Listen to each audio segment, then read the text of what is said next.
So we're less than 24 hours away from the Baltimore Ravens kicking off their training camp. We're also 28 days away from the first Baltimore Ravens live NFL game action and their preseason opener against the Philadelphia Eagles.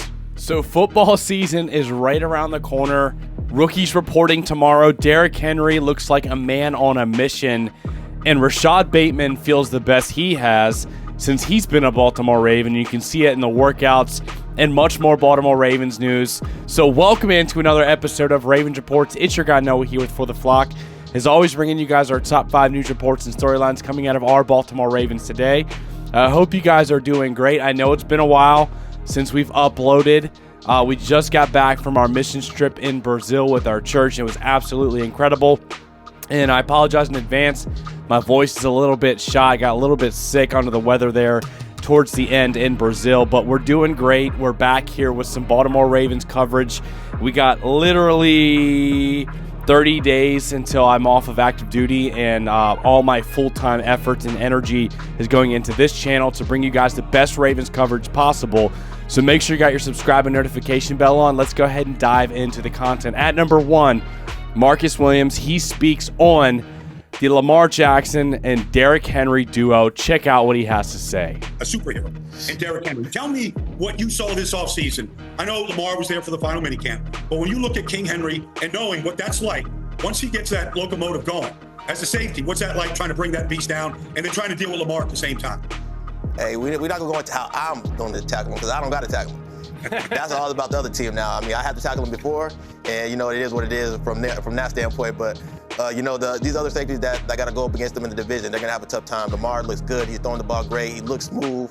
He's fast. I just can't wait to see them both on the field at the same time. I can't wait to see our whole offense on the field, man. It's going to be an exciting year once again, and we just look forward to this training camp to get things going and just get off to a good start this year.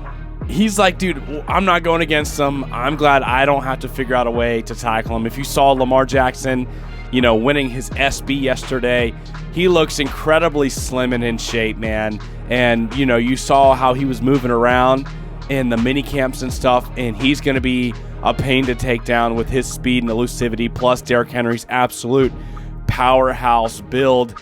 He said that's all about the other team. These other safeties, they got to go up against them in the division. They're going to have a tough time. He even says Lamar looks good. He's throwing the ball great. He looks smooth. He's fast. And I can't wait to see him on the field at the same time. And I have a genuine question for you guys regarding this combination of Lamar Jackson and Derrick Henry. Do you think Derrick Henry is going to be a major workhorse back, or do you think they're going to kind of save him for the playoffs? I know, Todd Monken said they'd love to get him a ton of carries and have him as a centerpiece in the offense earlier in the offseason. But genuine question, do you think Derrick Henry goes over 1,200 yards? Yes or no for Derrick Henry over 1,200 yards? I just want to see what you guys think about it in the comment section below. I think there's a good chance that he's well over 1,200 yards. But Marcus Williams, he also talks about the respect that the new defensive coordinator, Zachary Orr, has in this room, the former Baltimore Raven player that made the roster as an undrafted free agent, battled his way up the roster, made the team, and then was a Pro Bowl linebacker for the Baltimore Ravens, a starting linebacker in the NFL. After being an undrafted guy, he worked his way up. He did the same thing in the coaching ranks, starting off as an assistant, working his way up all the way to defensive coordinator. As soon as Mike Macdonald took that job with the Seattle Seahawks to be the head coach, I don't think John Harbaugh had one doubt in his mind who was going to fill that spot. It was absolutely Zach Orr the whole way. And here's what Marcus had to say on his new defensive coordinator, Zach Orr. How does he command the respect of that room? Because I know he has it. Man, he definitely has the respect of the room. He comes in every day, puts that time in, that work. Age is just a number. You put in that time and that effort to come out and be the best at your role as he did as a player, he's going to do as a coach. So, I have the utmost respect for him, the way he presents himself, the way he carries himself, and how he coaches us and how he listens to whatever we got to say. And he doesn't have an ego that we can't, put our input. So that's a good thing. And he's also not going to, just hold back just because he feels like we are about the same age. He's still going to give you that good hard coaching to make sure that this I'm still the coach, but at the same time, we still can have that good proper communication so we are excel on the field. So Roquan Smith, Marcus Williams, Kyle Hamilton, a lot of the leaders on the defense have talked about how much respect they have for Zach Orr, including veterans like Kyle Van Noy, who's like, the same exact age as Zach Orr. Really interesting here how young he is, how much success he is, but the common denominator is Zachary Orr's work ethic, his passion, his fire, and the amount of respect that he has for his players and the players have for him, which is just a recipe for success.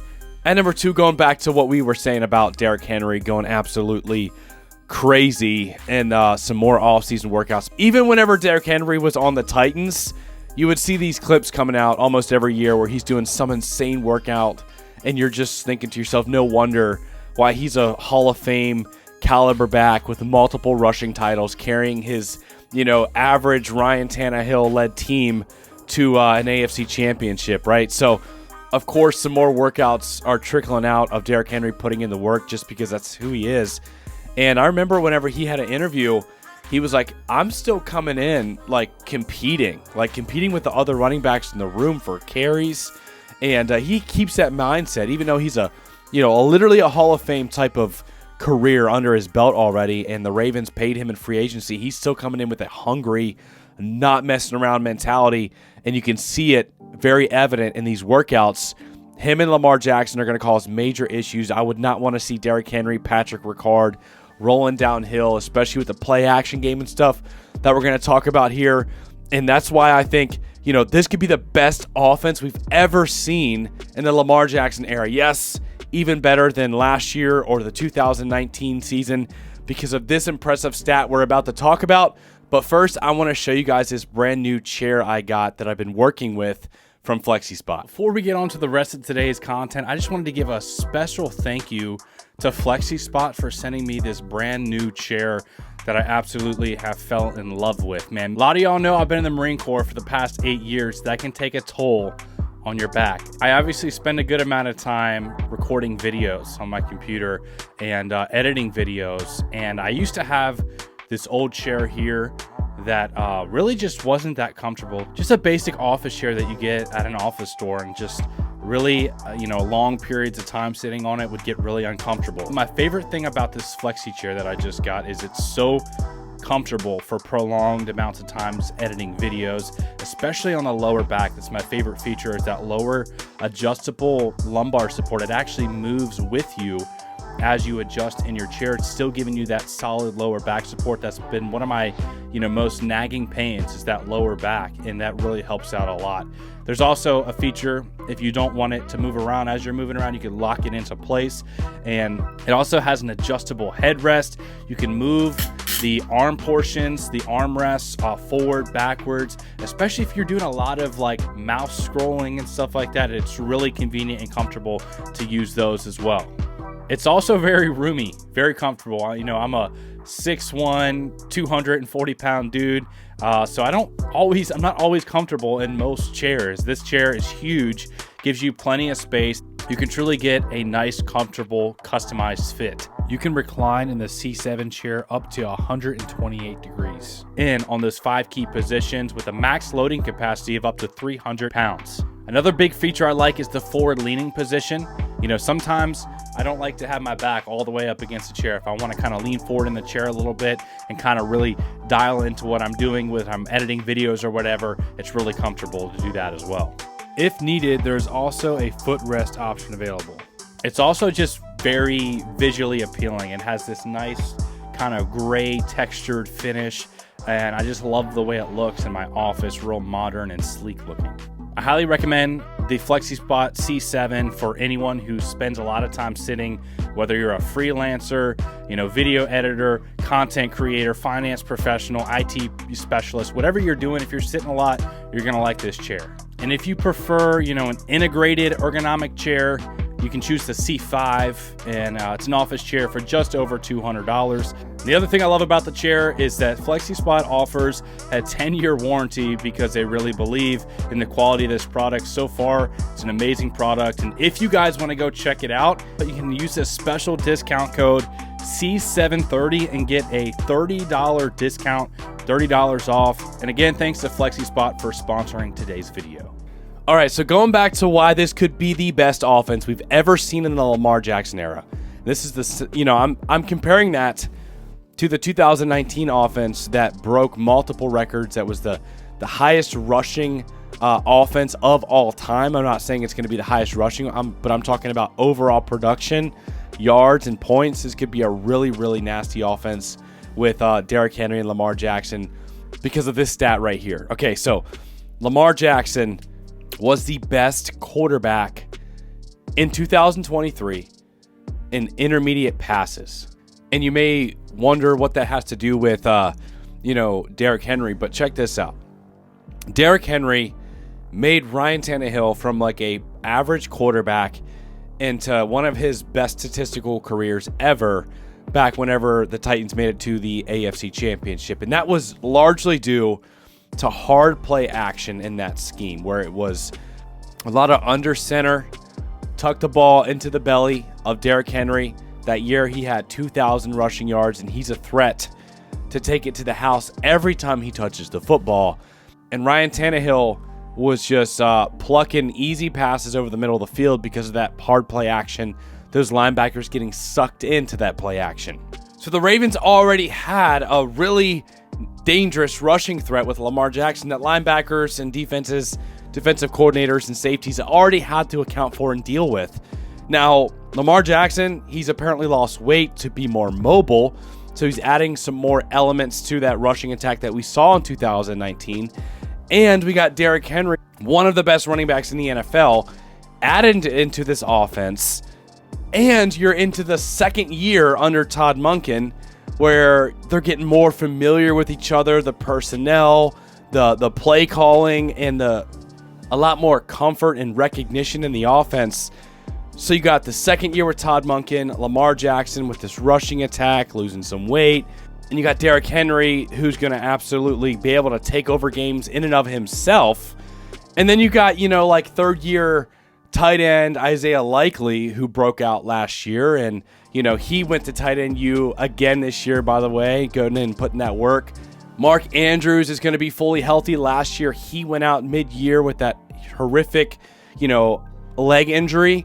So what I'm saying is these tight ends and these wide receivers are going to be feasting over the middle of the field, being fed by a quarterback that was already the best in the NFL last year in intermediate passes. And then you add in Derrick Henry into that mix, and I'm just telling you, it's going to be a really, really dangerous offense. And if you want to focus on the middle of the field because of the hard play action and Derrick Henry constantly hitting those gaps, and you want to stack the box, put extra safeties and linebackers in the middle of the field, then you better watch out, because we got a couple of receivers like Zay Flowers, who runs a 4.4, Rashod Bateman running a 4.4, and Devontae Walker running, teetering in that 4.3 range. And it's going to be really nasty. They can hit you over top. They can hit you in the middle. They can dink and dunk you with a screen game. The Ravens are going to have a more diverse offense in 2024 than we saw last year, and it's going to be really dangerous. Obviously, the biggest concern for the offense is the offensive line, losing 3 of your 5 starters. But as long as the offensive line is serviceable and they're not a constant problem, you're going to see a really, really potent offense, possibly the best we've ever seen in the Lamar Jackson era. And one guy who wants to be a big part of that is Rashod Bateman, and he's continuing to put in the work as well. He said in a recent interview that he feels great, the best he's actually felt heading into a season as a Baltimore Ravens so far. And you can see that evident here in this workout, where he looks like he's just in some moon shoes or something, just like gliding effortlessly, super explosive, springy steps. He looks really explosive and comfortable, and I can't wait to see a full training camp with Lamar and Rashod getting on the same page, building that chemistry, getting more familiar with Todd Monken in this offense. Bateman's going to have a big role, and I hope he stays healthy so he can show the world what type of talent he has, because we've seen glimpses, flashes in multiple seasons before injury. We saw what he did in college, and Rashod Bateman, this could be the breakout year. We've been saying it for the last couple years, but health is holding back. If he's healthy, I'm just saying, look out. Rashod Bateman can be a real threat as a receiver next to Zay Flowers, Mark Andrews, and Isaiah Likely. It's going to be a lot of fun. At number 5, CBS Sports put Ravens outside linebacker Odafe Owe. Remember, the Ravens picked up that 5th-year option They put Owe on their 2024 all-rookie contract breakout team. So they're looking at guys who are on rookie contracts and are candidates for breakout. And Odafe Owe makes this list. They say he profiles as an impact player. His sack per pressure rate was only 9.8%, was relatively low compared to his pressure rate of 17.2%. So he will have to do a better job finishing plays in 2024. So the pressure to sack rate being really low means whenever he had a pressure and he beat his offensive tackle, he wasn't able to convert that into a sack. Now, sometimes that wasn't always his fault. Sometimes the quarterback gets flushed out the other way, or you get double teamed and someone comes up after you already won your rep.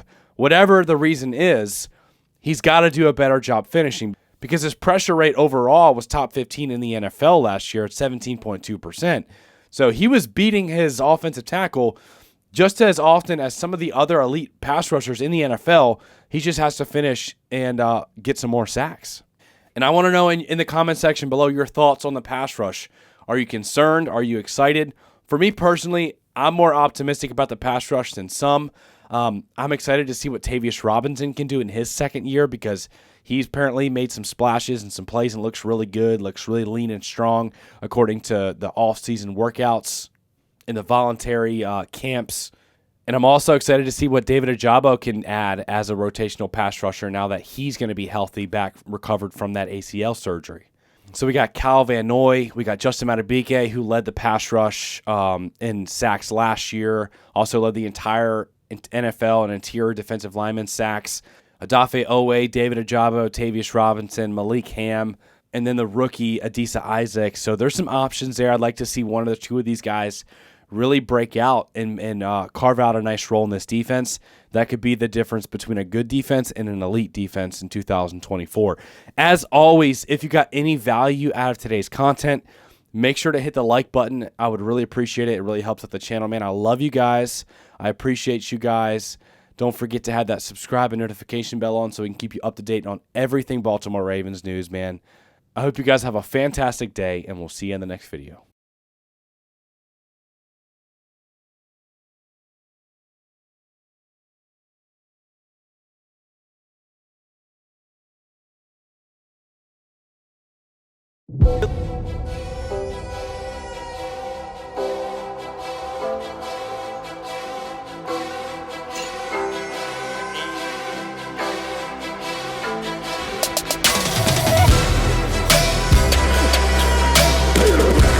When he wasn't looking, he ran me over.